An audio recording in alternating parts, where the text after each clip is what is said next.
The city below looked like a circuit board of gold and diamonds.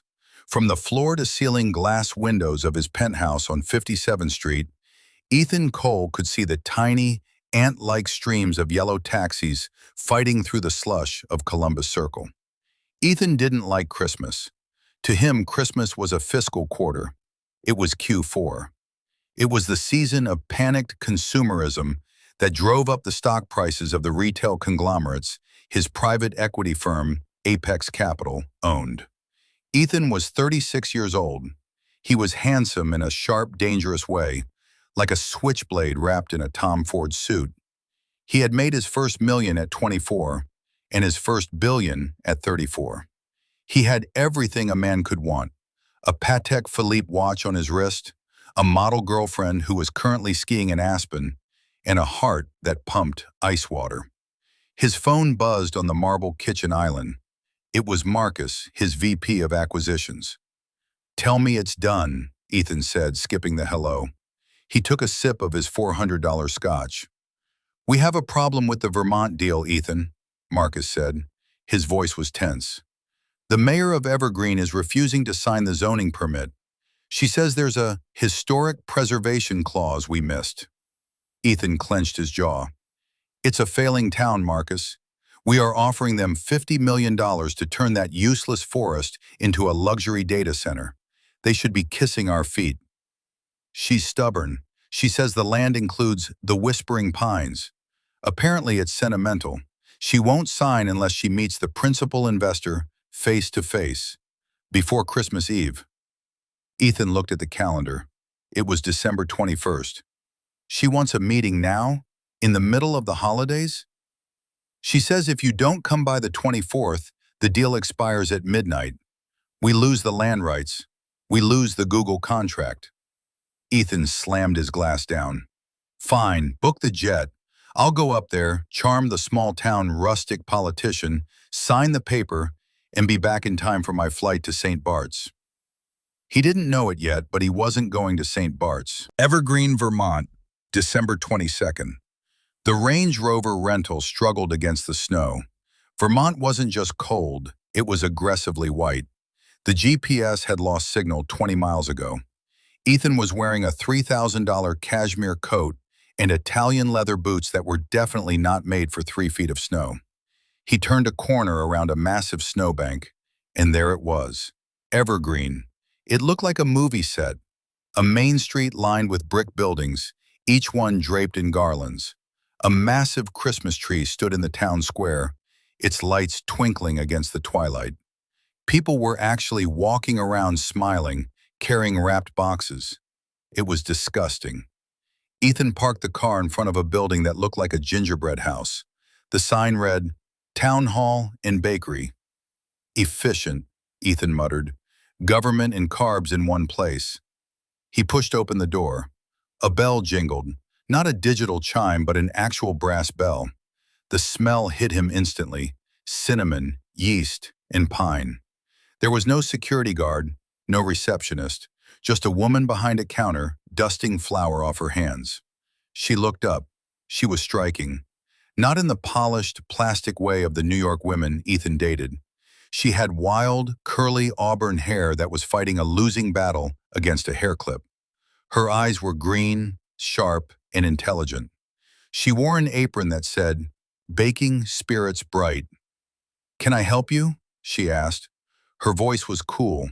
She knew exactly who he was. You could smell the money on him. "I'm looking for the mayor," Ethan said, checking his Rolex. "I'm Ethan Cole. I have a meeting." The woman wiped her hands on a towel. She walked around the counter. She was wearing combat boots under her skirt. "You're looking at her," she said. She extended a flour-dusted hand. "I'm Clara Vance, mayor, baker, and the person standing between you and your bulldozers." Ethan blinked. "You run the bakery?" "The town budget is small, Mr. Cole. We multitask here. Coffee? It's on the house. You look like you need to thaw out your heart. I mean your hands." Ethan narrowed his eyes. "I don't drink coffee. Let's get to business. I have the papers. Where do I sign?" "Not so fast," Clara smiled. It wasn't a friendly smile. It was the smile of a poker player holding a royal flush. The historic clause requires that the buyer must understand the cultural value of the land before purchase. You have to spend 48 hours in Evergreen. You have to attend the winter festival. You're joking. Read the fine print, Section 4, Paragraph C. Clara slid a document across the counter. Unless you participate in the community traditions, the sale is void. It was written by the town founder in 1902. Ethan looked at the paper. It was ironclad. He was trapped in a Hallmark movie from hell. Fine, Ethan hissed. 48 hours, but the second the clock strikes midnight on the 24th, I sign that deed, and I turn your whispering pines into a server farm. We'll see, Clara said. Welcome to Evergreen, Ethan. Try the cookies. Ethan checked into the only hotel in town, the Holly Branch Inn.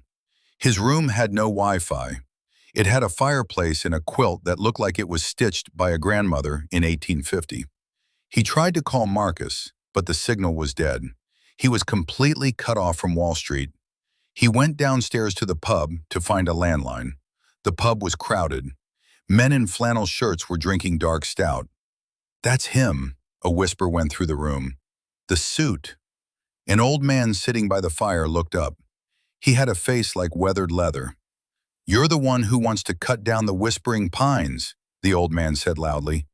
Ethan adjusted his cufflinks. I'm bringing 200 jobs to this town. You should be thanking me.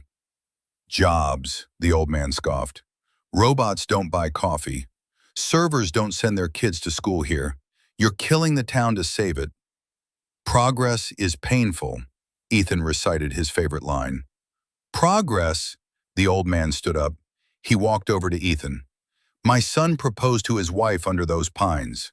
My father is buried at the edge of that woods. That land isn't just dirt, son. It's memory. Ethan felt a strange twinge in his chest. He ignored it. Memories don't pay the heating bill, sir. He turned and walked out into the snow. He needed air. He walked toward the edge of town, toward the land he was buying. The whispering pines. It was a dense forest of ancient spruce and fir trees. In the moonlight, it looked majestic. He stood there, calculating the square footage. We can fit 4 server blocks here. The cooling system goes there. Suddenly, he heard a sound. Crying. He looked down. Sitting on a stump, half buried in snow, was a little girl. Maybe 7 years old. She was wearing a coat that was too thin for the weather. Hey, Ethan said, awkward. He wasn't good with kids. Are you okay? The girl looked up. Her face was tear-streaked. I lost it, she sobbed. Lost what? The letter. To Santa. I was bringing it to the wishing tree, and the wind took it. Ethan sighed. Write another one. I can't, she whispered. It was my last piece of paper, and I don't have a pen. Ethan looked at the forest. Then he looked at the shivering girl. He reached into his $3,000 coat. He pulled out his gold-plated Mont Blanc pen and his leather-bound notebook, the one containing his deal notes. He ripped out a page. Here, he said. He handed her the pen. Write it. The girl's eyes went wide. It's gold. It's ink, just right. She scribbled furiously. Then she folded the paper. Will you help me put it on the tree? She asked. I'm not climbing a tree. Please, it's too high. Ethan Cole, the shark of Wall Street, groaned. He picked up the child. She smelled like peppermint in cold air. She hung the paper on a high branch of a massive pine tree. What did you wish for? Ethan asked as he put her down. I wished for my daddy to come home, she said. He's working on an oil rig. Mom says he can't afford the ticket. Ethan froze. He looked at the girl. He felt that twinge again, stronger this time. Go home, kid, he said gruffly. It's freezing. The next day, December 23rd, was the winter festival. Ethan had to attend. It was in the contract. The town square was packed. There was an ice skating rink, a hot cocoa stand, and a choir singing Silent Night. Clara found him standing near the edge, looking miserable. She handed him a cup of cider. "You survived the night," she said. "Barely. The mattress at the inn is made of rocks. It builds character." She looked at him. "I saw you last night. With Lily." "Who?" "The little girl, in the woods. I was closing up the bakery. I saw you lift her up." Ethan flushed. "I was just facilitating a transaction. She needed elevation. I provided it." Clara laughed. It was a warm, genuine sound that made Ethan's stomach flip. "You're not as heartless as you pretend to be, Ethan Cole. Don't psychoanalyze me, Mayor. I'm here to sign a paper. Tomorrow night this is all over." "Tell me something," Clara said, stepping closer. "Why do you do it? You have enough money to buy this whole state. Why this project? Why destroy this?" Ethan looked at the skating rink. Parents pulling kids on sleds, couples holding hands. "Because money is the only thing that doesn't leave," he said quietly. Clara's smile faded. "Who left you, Ethan?" He didn't answer. He couldn't tell her about his father, who walked out on Christmas Eve when Ethan was 10. He couldn't tell her about his mother, who worked herself to death to pay the rent, only to die before Ethan made his fortune. He couldn't tell her that he built a fortress of money so that no one could ever hurt him again. "It doesn't matter," Ethan said. "Business is business." Suddenly, a snowball hit him square in the chest. Splat! Against the cashmere. He looked down. It was Lily, the little girl from the woods. She was giggling. "You missed a spot," she yelled. Ethan looked at the snowball stain. Then he looked at Clara, who was biting her lip to keep from laughing. Ethan bent down, scooped up a handful of snow, and packed it tight. "Oh, you're going to regret that, kid," he said. For the next 20 minutes, the CEO of Apex Capital was in a full-blown snowball war with a 7-year-old. He was running, dodging, and laughing. Actually laughing. When he stopped, breathless, he saw Clara watching him. Her eyes were soft. For a second, just a second, Ethan didn't want to leave. December 24th, Christmas Eve. The deadline. Ethan sat in the town hall office across from Clara. The clock on the wall ticked loudly. 10 p.m. The contract lay on the desk. Clara looked tired. She had tried everything. She had shown him the history. She had introduced him to the people. But the law was the law. The town was broke. They needed the money. "You win," Clara said softly. She picked up a pen. Her hand was shaking. "If I sign this, the town gets the $50 million. We can fix the roads. We can fund the school, but we lose our soul." She looked at Ethan. "Just promise me you'll save the wishing tree, the one Lily used." Ethan looked at the contract. He looked at Clara. He thought about the view from his penthouse, the silence, the gold. He thought about the snowball fight. He thought about Lily's wish. He reached into his pocket. His phone had finally gotten a signal. A text message from Marcus. "Google is ready. Sign the deal. Stock is up 4% just on the rumor. Good job, killer." Ethan picked up his gold pen. He looked at the signature line. "Clara," he said. "Yes? Does this town have Wi-Fi capability? Like fiber optics?" "No," she said, confused. "We're too rural. That's why we're failing. No tech companies want to come here." Ethan tapped the pen on the desk. "What if," he started, his brain working at a mile a minute. "What if we don't build a data center? What if we build a campus?" "A what?" "A remote work luxury campus. Look, Apex Capital owns tech companies. My employees are burnt out in the city. They want this." He gestured to the window, to the snow, to the lights. "They want the cottagecore lifestyle." He stood up and started pacing. The Wolf of Wall Street was hunting a new idea. "I don't bulldoze the forest. I renovate the abandoned mills on the other side of town. I turn them into high-tech lofts. I bring in satellite internet for the whole town. I keep the Whispering Pines as a private park for the employees in the town." Clara stood up. "You'd save the trees?" "I'd save the trees. I'd save the town. And I'd make a fortune selling peace of mind to stressed-out New Yorkers. He ripped the contract in half. Draw up a new one, Ethan smiled. Joint venture, the town of Evergreen and Apex Capital. But I have one condition. What? Clara asked, breathless. You have to have dinner with me. Tonight. It was 11:30 p.m. Ethan and Clara were walking through the square.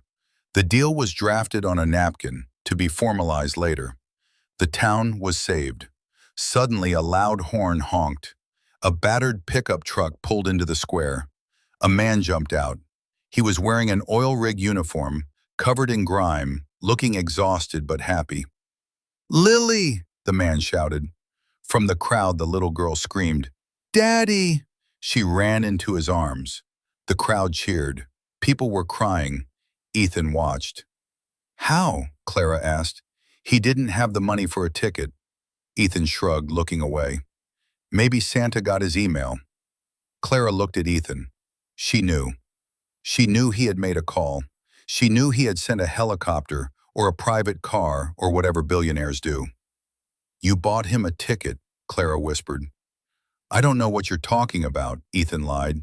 I just invested in employee morale. Clara grabbed his lapels and pulled him down. She kissed him. It wasn't a movie kiss. It was cold noses and warm lips and the taste of cider and snow. When they pulled apart, the church bells rang. Midnight, Christmas Day. Snow began to fall, soft and thick. Merry Christmas, Ethan, Clara said. Ethan looked around. He didn't see a failing asset. He didn't see Q4 projections. He saw home. Merry Christmas, Clara. He took out his phone. He texted Marcus. Change of plans. We're not selling. And don't expect me back in January. I'm taking a sabbatical. I have to learn how to bake. He turned his phone off. And for the first time in his life, Ethan Cole was exactly where he needed to be. The Evergreen Tech Retreat was the cover story of Forbes. The headline read, How a Wall Street Shark Found His Soul in the Snow. The Whispering Pines were untouched. The bakery was expanding, and inside the bakery a man in a very expensive suit, covered in flour, was arguing with a woman about the proper amount of nutmeg in the eggnog. Ethan lost the argument, but he won the girl, and Barnaby the golden retriever, who somehow made it into this story too, slept by the fire, happy and safe.